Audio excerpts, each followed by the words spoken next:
Hind everyone, स्वागत है आप सभी का टॉपर ज्ञान अकेडमी में। तो आज हम देखने वाले हैं साइंस की एक और क्लास। यहाँ पर आप सभी के लिए कोस्ट गार्ड एंड नेवी और एयरफोर्स सभी एग्जाम के लिए इंपॉर्टेंट होगी। कोस्ट गार्ड में आप सभी के यहाँ पर लगभग 10 क्वेश्चन आते हैं, 10 क्वेश्चन बनते हैं। एंड नेवी में 25 क्वेश्चन और साथ में लगभग एयरफोर्स में आपके बहुत सारे क्वेश्चन बनते हैं। तो यहाँ पर क्वेश्चन आप सभी का अगली क्लास का यहाँ पर जाते हैं कि नोट इनमें से किसकी गति का मात्रक है। ठीक है, तो आप लोग देखकर कंफ्यूज हो जाएंगे कि भाई नोट क्या होता है। नोट तो हमने पहली बार देख रहे हैं, ठीक है, कुछ लोग बता देंगे। तो नोट का फुल फॉर्म होता है नॉटिकल मील। ठीक है, नॉटिकल मील यहाँ पर आप लोग देखेंगे नॉटिकल मील। और ये नॉटिकल जो मील होता है ये होता है आपका समुद्री का। ठीक है, समुद्री जहाज के लिए नॉटिकल मील यूज़ करते हैं। कौन सा? समुद्री जहाज के लिए हम क्या यूज़ करते हैं? नॉटिकल मील यहाँ पर यूज़ करते हैं। ठीक है, और यहाँ पर आपको बता दें, अगला क्वेश्चन देखते हैं। अगला क्वेश्चन आपको यहाँ पर आता है कि इलेक्ट्रिक पावर की इकाई निम्नलिखित में से कौन सा है।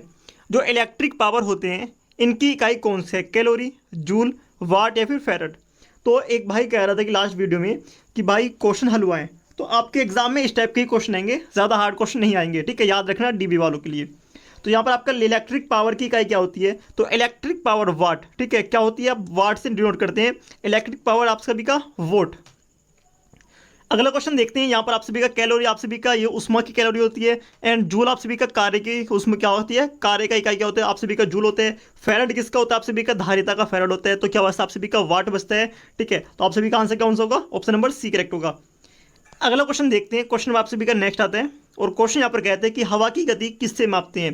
जो हवा की गति होती है वो किससे मापते हैं। तो यहाँ पर आप सभी के सामने काफ़ी ऑप्शन होंगे। तो हवा की गति एग्जाम में आपका पूछा गया था, लास्ट एग्जाम में कोस्ट गार्ड के पूछा गया था। कौन से वाले में? कोस्ट गार्ड के 2022 के फर्स्ट पेपर में पूछा गया था।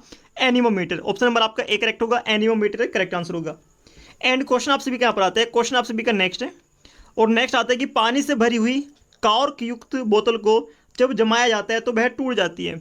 एक पानी की बोतल है, उसमें कॉर्क युक्त है। ठीक है, उसमें उसके अंदर कॉर्क भी पड़ा हुआ है और जब वो जमाई जाती है, यानी कि उसको जब हम क्या करते हैं, जमाते हैं फ्रीज के अंदर रख के, वो टूट जाती है। क्यों? एंड एग्जाम का क्वेश्चन है। ठीक है, ज़्यादातर क्वेश्चन वही आ रहे हैं कि जो आपके सभी के एग्जाम में आए हुए हैं। तो बिल्कुल इसका आंसर होगा जमने पर आयतन बढ़ जाता है। ठीक है, क्या होता है? आप सभी को पता है जमने पर किसी भी वस्तु का आयतन क्या होता है? बढ़ते हैं। और जल का आपका ज़्यादातर बढ़ता है। तो जमने पर आयतन क्या हो जाएगा? बढ़ जाएगा। ऑप्शन नंबर आप सभी का बी करेक्ट होगा। नेक्स्ट क्वेश्चन आप सभी के यहाँ पर आता है। क्वेश्चन कहते हैं कि आवृत्ति इकाई, जो आवृत्ति होती है, फ्रिक्वेंसी होती है, की इकाई क्या होती है। ठीक है, आवृत्ति एक ऐसी चीज़ है जिसकी इकाई क्या होती है? एच जेड होती है। क्या होती है? H Z. ठीक है, तो आप सभी लोग यहाँ से डिनोट करेंगे किस चीज़ से? हर्ट्ज से डिनोट करेंगे। किस चीज़ से? हर्ट्ज से डिनोट करेंगे। अगला क्वेश्चन आप लोग यहाँ पर देखेंगे। क्वेश्चन आपके यहाँ पर आते हैं कि जी गुरुत्व के कारण अधिकतम मान होगा। जी का मान अधिकतम कहाँ पर होगा? ठीक है, जी का मान अधिकतम कहाँ पर होगा आप सभी को पता होना चाहिए। मैंने आपको कई बार समझाया है और वो होगा आप सभी का ध्रुवों पर। ठीक है, एक बार मैप देख लें। ये हमारा पृथ्वी है और पृथ्वी के चारों तरफ ध्रुव होते हैं। ठीक है, और ये मान के लो इधर दोनों तरफ हमारे पास उत्तरी ध्रुव, दक्षिण ध्रुव आपके यहाँ पर आगे, एंड बीच में पृथ्वी है। तो यहाँ पे जो पृथ्वी का आपका मिड पॉइंट यहाँ पर आता है। एंड भूमध्य रेखा ध्रुवों पर जी की वैल्यू सबसे ज़्यादा होगी। मैक्सिमम कहाँ पर होगी आप सभी की? जी की वैल्यू मैक्सिमम होगी ध्रुवों पर। एंड यहाँ पर जो आपका भूमध्य रेखा होती है, भूमध्य रेखा पर कैसी होगी? मिनिमम होगी। एंड आपका जो पृथ्वी का मेन पॉइंट है, यानी कि जो बीच का बिंदु है, मध्य बिंदु पर कैसी होगी? जीरो होगी। ठीक है, जी की वैल्यू कितनी होगी? जीरो होगी। जी की वैल्यू कितनी होगी? जीरो। ध्रुवों पर अधिकतम एंड जी की वैल्यू यहाँ पर मिड पॉइंट पर आपकी जीरो होगी। एंड आप सभी की भूमध्य रेखा पर मिनिमम होगी। ठीक है, अगला क्वेश्चन आप लोग देखते हैं। क्वेश्चन यहाँ पर कहता है कि गिरते हुए नारियल में होती है, जो गिरता हुआ नारियल होता है उसमें क्या होती है? नाभिकीय ऊर्जा, गतिज ऊर्जा, कौन सी ऊर्जा होती है? आप सभी का जो नारियल है वो गिरे या फिर ऊपर जाए, कुछ भी हो, उसमें एक ही ऊर्जा होगी, वो होती है आप सभी की गतिज ऊर्जा। कौन सी ऊर्जा होगी? गतिज ऊर्जा होगी। ठीक है, रासायनिक ऊर्जा किसमें होती है? जिसमें जो रासायनिक पदार्थ होते हैं, क्रिया करते हैं, उसके अंदर रासायनिक क्रिया होती है, बैटरी के अंदर। नाभिकीय ऊर्जा आप सभी को पता है कि जब कोई भी परमाणु आपस में टूटता है, ठीक है, दो भागों में टूटता है, वहां से क्या निकलती है? नाभिकीय ऊर्जा निकलती है। ध्वनि ऊर्जा मैं आप बोल रहा हूँ, आप सभी को सुनाई दे रही है, वही आप सभी की ध्वनि ऊर्जा होती है। एंड क्वेश्चन आपके यहाँ पर आते हैं, फारेनहाइट पैमाने में जल का क्वथनांक आपको बताना है। फ़ारेनहाइट पैमाने पर जल का क्वथनांक कितना होता है? तो फ़ारेनहाइट पैमाने पर जो जल का क्वथनांक है वो कितना होता है आप सभी को पता होना चाहिए, 212 डिग्री। ठीक है, कितना होना चाहिए? 212 डिग्री। तो आप सभी को इसका फॉर्मूला आना चाहिए। ठीक है, तो आप सभी को इसका क्या आना चाहिए? फॉर्मूला आना चाहिए। वो फॉर्मूला क्या होगा मैं आपको यहाँ पर दिखाता हूँ। यहाँ पर ये होगा C/5 F माइनस के 32/9 एंड यहाँ पर आपका होगा K माइनस के 273/5। ठीक है, आपको ऐसे अच्छा नहीं लगेगा, बहुत लंबा हो जाएगा, तो आप लोग इसको याद करेंगे C/100, C/100 and F minus के 32 यानी कि F माइनस के 32/180, कितना? 180 एंड K माइनस के 273/100। ठीक है, आप लोग इसको ऐसे याद करेंगे, अच्छा रहेगा। C/100 बराबर F माइनस के 32/180 और बराबर K माइनस के 273/100। ठीक है, C4 Celsius, F4 Fahrenheit and K4 kelvin. ठीक है, आप लोग इसको आराम से इससे ऐसे याद कर सकते हैं। नेक्स्ट क्वेश्चन ये कहता है कि किस तापमान पर सेंटीग्रेड और फ़ारेनहाइट पैमाने का मान समान होता है? ठीक है, एग्जाम में पूछा जाता है, बिल्कुल हलवा क्वेश्चन है एंड 1 सेकंड में आप लोग इसका देख तो साथ आंसर भी दे सकते हैं। कुल 1 सेकंड में आंसर आप सभी का क्या होगा? -40 डिग्री सेंटीग्रेड। कितना? -40 डिग्री सेंटीग्रेड पर फ़ारेनहाइट और सेंटीग्रेड दोनों का मान क्या होता है? इक्वल होता है। ठीक है, आगे चलते हैं। नेक्स्ट क्वेश्चन आप सभी के यहाँ पर आता है। करेक्ट आंसर होगा आप सभी का उत्तर लेंस। ठीक है, आपका कॉन्वेक्स लेंस आप सभी का करेक्ट होगा। आप कहेंगे भाई क्यों? ठीक है, तो यहाँ पर आपके यहाँ पर बहुत सारा प्रकाश, ठीक है, ये आप सभी के यहाँ पर बड़ा चित्र आपको यहाँ पर क्या करता है? वो एक जगह इकट्ठा करने का काम कौन सा करता है? लेंस, वो करता है आप सभी का उत्तर लेंस। ठीक है, तो छोटे से उसमें समझ लेंगे। ठीक है, तो डिटेल में नहीं जाएंगे। क्वेश्चन आप सभी का फ्यूज तार बना होता है। फ्यूज तार किस धातु का बना होता है? सभी को पता है, आंसर करेंगे फ्यूज तार किस धातु का बना होता है? तो बिल्कुल आप सभी को पता है, यहाँ पर आप सभी का टीन और लेड का। ठीक है, टीन और लेड में कितने कितने % का बना होता है? ठीक है, टीन और लेड का कितने % का बना होता है? ये क्वेश्चन मैंने आप सभी को लास्ट क्लास में कराया था। कौन सी क्लास में? लास्ट क्लास में कराया था। तो आप लोग इसका आंसर कमेंट बॉक्स में देंगे ही देंगे, बिल्कुल देना ही देना आप सभी को। नेक्स्ट क्वेश्चन आप सभी के यहाँ पर आता है कि जब एक धातु का तापमान बढ़ता है तो प्रतिरोध क्या होगा जब धातु का तापमान बढ़ेगा? ठीक है, ये क्वेश्चन आप सभी का कई तरीके से बनते हैं। तो सिंपल सी बात है, धातु की अगर बात करते हैं, कौन सी? अगर धातु की बात करेंगे, अगर तापमान टेम्परेचर बढ़ेगा तो आर की वैल्यू क्या होगी? बढ़ेगी। याद रखना, क्या होगी? बढ़ेगी। अगर बात करते हैं यहाँ पर अर्ध धातु है, ठीक है, सेमी कंडक्टर क्या है? सेमी कंडक्टर अगर टेम्परेचर बढ़ता है तो प्रतिरोध क्या होगा? घटता है। ठीक है, ऐसे आप सभी के अधातु करेगा। तो याद रखेंगे इस चीज को, आप सभी को ऑप्शन नंबर ए करेक्ट हो जाएगा यहाँ पर। ठीक है, याद रखेंगे, बिल्कुल भी भूलना नहीं है। ठीक है, अगला क्वेश्चन आप सभी लोग यहाँ पर देखेंगे।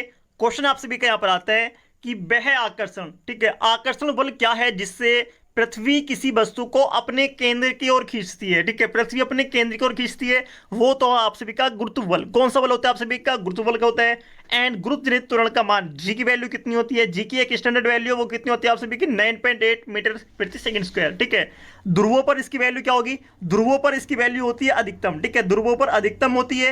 एंड बात करते हैं भूमध्य रेखा पर क्या होगी? मिनिमम होगी। एंड यहाँ पर जो मिड पॉइंट होता है पृथ्वी का, मेन पॉइंट होता है, यानी कि जो मध्य बिंदु है, मध्य बिंदु पर जी की वैल्यू कितनी होती है? 0 होती है। क्वेश्चन आपका अगला है कि गुरुत्व जनित के त्वरण किस पर निर्भर करता है? ठीक है, जो आप सभी की जी की वैल्यू किस पर निर्भर करती है? वो आप सभी के वस्तु के रूप, आकार एंड द्रव्यमान पर निर्भर करती है। ठीक है, किस पर निर्भर करती है? द्रव्यमान, सभी चीज पर निर्भर करती है। क्वेश्चन आप सभी क्या आता है? पृथ्वी की सतह से ऊपर या नीचे जाने पर जी की वैल्यू पर क्या प्रभाव पड़ता है? तो याद रखेंगे, अगर पृथ्वी की सतह से ऊपर जाएंगे तो जी की वैल्यू क्या होगी? माइनस में होगी। अगर नीचे जाएंगे तो जब भी जी की वैल्यू क्या होगी? घटेगी ही। ठीक है, पृथ्वी की सतह पर अधिकतम होती है, पृथ्वी की सतह पर अधिकतम, ऊपर जाएंगे तो माइनस, अगर नीचे जाएंगे तो वो भी माइनस होगी।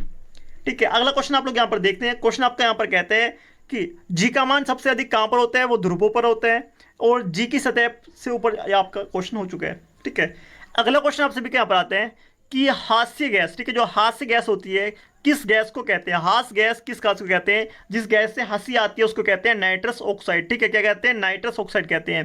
ठीक है, एग्जाम में क्वेश्चन पूछा था लास्ट टाइम भी। एंड हाइग्रोमीटर से क्वेश्चन आपसे भी कहा था। ठीक है, हाइग्रोमीटर एंड हाइड्रोमीटर दोनों से क्वेश्चन आपसे भी कहे थे। हाइग्रोमीटर से किसका मापन होता है? वायुमंडल की आर्द्रता का आपका मापन होता है। किससे? हाइग्रोमीटर से। किस चीज से? हाइग्रोमीटर से वायुमंडल की आर्द्रता, ठीक है, आर्द्रता का यहाँ पर क्या होता है? मापन होता है। उगते समय और डूबते समय सूर्य लाल होता है, क्यों?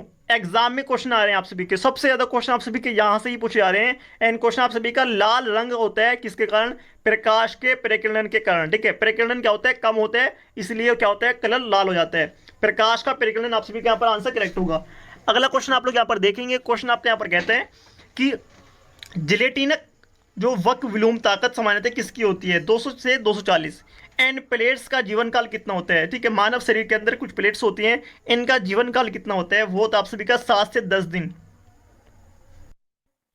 तो काफी लोग यहाँ पर कंफ्यूज हो गए होंगे कि भाई क्या चीज है ये। तो मैं आपको बता दूं, ये कहते हैं ना कि प्लेट्स किसी की कम हो गई, यानी कि इसको कहते हैं, रासायनिक नाम होता है थ्रेम्बोसाइट, ठीक है।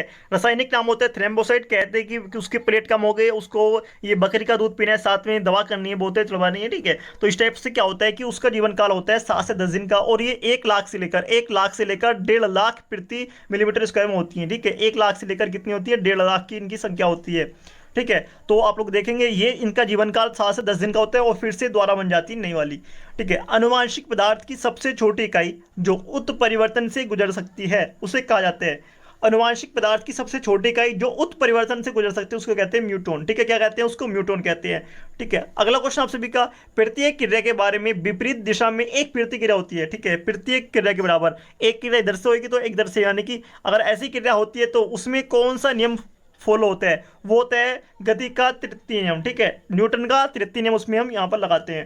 क्वेश्चन आपका आता है कि कौन सा अंग एंट्रोपिन की क्रिया के प्रति अति संवेदनशील होता है, वो होती है आप सभी की लाल ग्रंथि। कौन सी होती है, लाल ग्रंथि। एंड साथ में केल्विन तापमापी में बर्फ का गलनांक कितना होता है, केल्विन ताप में आपका 0 डिग्री होता है, 0 डिग्री होती है। तो आप लोग जो मैंने आप सभी को फॉर्मूला बताया उसमें बताएंगे सेंटीग्रेड पर कितना होगा, सेंटीग्रेड पर कितना होगा। कमेंट बॉक्स में जल्दी से फास्ट आंसर आप लोग करेंगे, ठीक है। चलते हैं आप सभी की अगली उस पर। तो आगे आपकी क्लास कल होगी, जो भी कुछ होगा मैं आपको कराऊंगा। साथ में मैथ्स की क्लास आपकी जल्दी आने वाली है, 2 से 4 दिन के अंदर अंदर, ठीक है। पूरे के पूरा सेट में एक साथ अपलोड करने वाला हूँ। एंड चैनल को सब्सक्राइब करें, वीडियो को लाइक एंड शेयर कर दें।